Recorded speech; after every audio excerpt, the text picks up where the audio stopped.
নমস্কাৰ, মই দীপাংকৰ।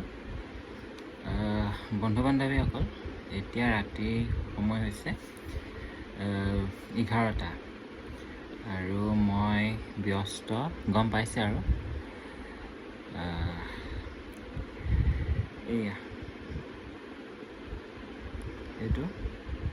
এই অশোক চক্ৰটো মই আঁকিবলৈ একদম স্কুলীয়া দিনৰ পৰাই বহুত বেছি মই এনেকৈ ড্ৰয়িং বহুত ধুনীয়াকৈ কৰি লওঁ, কিন্তু এই অশোক চক্ৰটো মই খুব কষ্ট পাওঁ। কি কাৰণে কষ্ট পাওঁ, এইবোৰ যে মিলাবলৈ এফালে মিলিলে এফালে নিমিলে। যিহেতু অশোক চক্ৰটো কেইডাল দণ্ড থাকে আপোনালোকে জানে, 24ডাল।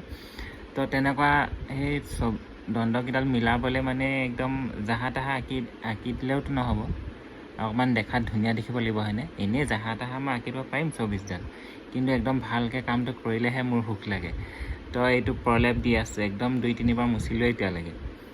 তো তাকে, আৰু এই বাউণ্ডেৰী লাইনবোৰ দেখিছে নহয়, এইখিনি এতিয়া তাৰপিছত ইয়াত আকৌ এবাৰ দুবাৰমান এইটো হোৱাইট কালাৰটো কৰি দিব লাগিব, যিহেতু জানে আৰু মাজৰখিনি বগা থাকে। তো তাকে এতিয়া মই কামত লাগি আছোঁ, ব্যস্ত। কাইলৈ লগ পাম দেই, সম্পূৰ্ণ ভিডিঅ'টি দিম আৰু।